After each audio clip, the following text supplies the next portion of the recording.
What's up, Guardians, and welcome back, Hunters. I'm Profane, thanks for checking out the video. The best Arc Hunter build is back, and it is a dominating sight to behold here in Revenant. With the most recent update, Bungie has introduced new artifact mods, which have created some incredible synergy with the Liar's Handshake exotic gauntlets. This exotic has provided hunters with an excellent go-to option with prismatic builds. With Prismatic offering benefits like Radiance and Transcendence, it's hard to go back to the old standard builds, but because of these new artifact mods and a few key changes to roaming supers, we'll be turning back the hands of time to rediscover the incredible power of this exotic whenever it's used with the Arc Strider subclass. By using this exotic with the Arc subclass, we'll improve our synergy with Arc affinities, like Blind and Jolt, which will be especially lucrative for us right now here in Revenant, where we have the Arc Compounding artifact mod, which will grant any source of Arc damage a 15% increase against blinded enemies. This becomes an especially powerful option when we consider that the Liar's Handshake will cause enemies to become jolted and blinded whenever using the combination of Lethal Current and Combination Blow. To those unaware, this exotic provides the cross-counter intrinsic trait, so after we receive melee damage or apply melee damage with our powered melee, we will trigger a 3-second buff. When cross-counter is active, we will gain a 200% increase in melee damage, and we will gain a small amount of health back on each melee hit. This will be in addition to several other damage bonuses that we'll be able to trigger, so with effects like Blind and Jolt at our disposal, and tons of increased melee damage, the Liar's Handshake is able to delete single high-value targets just as easily as large groups of rank-and-file enemies, making this one hell of a build for hunters to use right now during Revenant. A build that's going to tear a hole through your enemies even in endgame content. I mean, just look at how we mistreated these two high-level barrier knights. But what's the best way to build around the Liar's Handshake on an Arc subclass? Well, let's talk about that.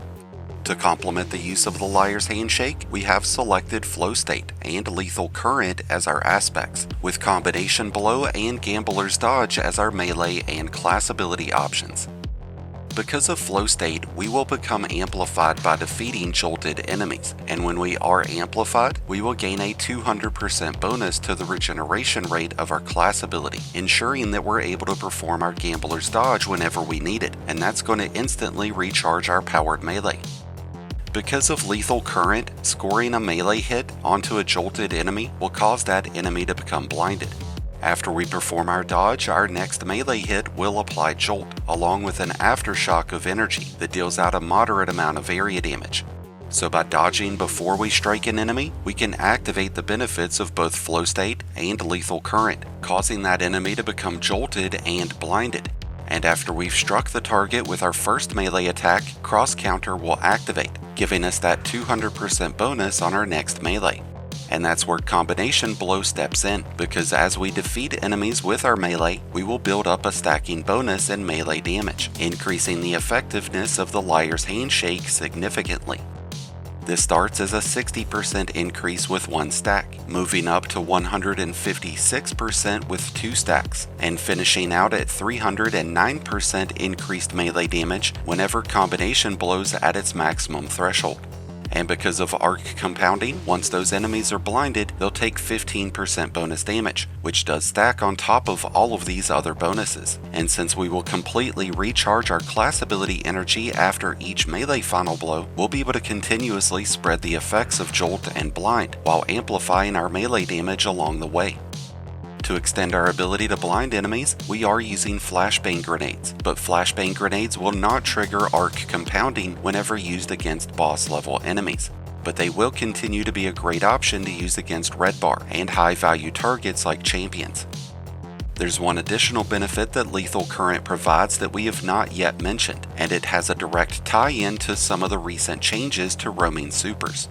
When Lethal Current is active, the light attacks from Arc Staff will trigger 2 instances of damage instead of 1. With Arc Staff receiving an increase in damage against champion level opponents, along with improved uptime, this will be a great choice in Super for us. When it comes to our choice of fragments, we are going with Spark of Feedback to give us another boost in melee damage. After receiving melee damage, our next melee attack will deal more damage. This would normally increase the damage of our next melee attack by 75%, but whenever using Liar's Handshake, that turns out to be closer to 50%. We've got Spark of Resistance active, so we will take less damage from enemies when we are surrounded, providing us with a 25% increase in damage resistance, as long as we have 3 enemies within 15 meters. Because we are using Flow State, we will gain a 66% bonus in damage resistance whenever dodging, and Arc Staff provides us with its own 90% bonus in resistance, so we're going to have several ways of reducing incoming damage. We have Spark of Ions equipped, which is going to improve our ability uptime by creating ionic traces whenever we defeat jolted enemies. Ionic traces provide bonus class ability, melee, and grenade energy, increasing our effectiveness towards spreading jolt and blind. The last fragment that we're using is Spark of Brilliance, so by defeating a blinded target with precision damage, we'll create another blinding explosion. This doesn't require the use of an arc weapon either, so even if we were to finish off a target with a precision final blow from a shotgun, then we'd be able to instantly trigger another burst of blind to spread across nearby targets. Alternatively, we could use Spark of Beacons, which would trigger that blind off of special and heavy arc final blows. Either way, we're going to expand our ability of triggering blind, so that we can maintain that 15% bonus in damage. Now that we've covered our class tree options, let's take a look at our other artifact mods. We've got Concussive Reload equipped, so whenever we strike high value targets with a grenade launcher, they'll become weakened with a 15% debuff. So we'd really be able to bump up our damage output if we could blind and weaken the same enemy. We also have Power from Pain equipped, so if we can rapidly defeat 2 to 3 weakened enemies, we can trigger Devour. And when Devour is active, our final blows will grant us with bonus grenade energy and bonus health. Devour is something that could really tip the scales in our favor, since the only form of health recovery that this build provides is through the use of our melee. With that said, the Buried Bloodline does provide us with a way to trigger Devour, so this could be an exotic that you want to utilize with this build. We've got Trace Evidence equipped to give us more ability energy. This will create ionic traces whenever we defeat jolted or blinded enemies, giving us a double dose of extra energy. We've got Debilitating Wave, providing us with a third method to trigger blind, and this will be accomplished by performing a finisher. This will trigger a wave of energy that blinds all nearby targets, so between our grenades, our melee, precision final blows, and finishers, we'll be able to keep our enemies under constant duress of jolt and blind, while we reap the benefits of several damage bonuses. We've mentioned grenade launchers and the Buried Bloodline as great options to use with this build, but there's one weapon archetype that will really be beneficial to use, and that's shotguns. Shotguns get the nod towards handling barrier champions right now, which works out great for us since we're already equipped to handle unstoppable and overload champions. Shotguns with 1-2 punch will be the most effective, as those will increase the damage of our next melee, but because we are using the Liar's Handshake, the bonus melee damage will be reduced down to 40% instead of a 100% increase. There's also Trench Barrel, which would be a great alternate option since landing a melee hit will increase the damage of our next 3 shots. One of the best shotguns that I've found to use with this build is the Perfect Paradox. This rapid fire shotgun synergizes with any melee-centric build, as its origin trait refills a portion of your magazine after striking enemies with a powered or unpowered melee. Arc weapons that come with Volt Shot or Jolting feedback will provide a lot of additional synergy for us, so be sure to keep an eye out for those. With our choice in weapons, class tree, and artifact now covered, let's take a look into the armor and armor mods that we'll be using with this build. When it comes to character stats, the main one to focus on is going to be Resilience. Having this at tier 10 will reduce incoming damage by 30%. Beyond that, we want to focus on our mobility, which will reduce the cooldown of our dodge, allowing us to trigger lethal current and combination blow much more frequently. When it comes to armor mods, our main goal is to create orbs, so that we can maintain weapon surge mods. Our abilities are already self-sustaining, so by giving ourselves a 17% bonus in weapon damage, we'll be able to chew through enemies much more effectively.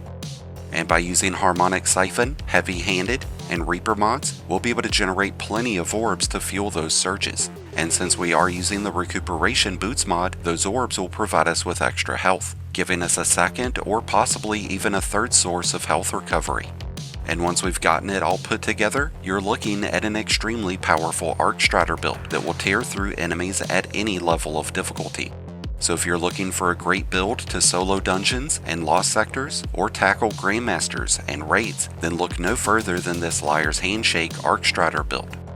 With that said, I wish you all the best of luck out there. Let me know your thoughts on the Liar's Handshake, and if you've had the chance to use this on an Arc subclass. Let us know down below. If you need help making a copy of today's build, then be sure to check out my Mobalytics link down in the description, where you'll be able to find this and a ton of other great endgame builds. That's going to wrap things up for today's video, but thank you as always for checking it out. If you enjoyed and found it helpful, then be sure to hit that like button below, along with the subscribe button if you're new. Both are greatly appreciated, and both really do help support the channel. And until next time, Guardians, this has been Profane, wishing you all some happy hunting.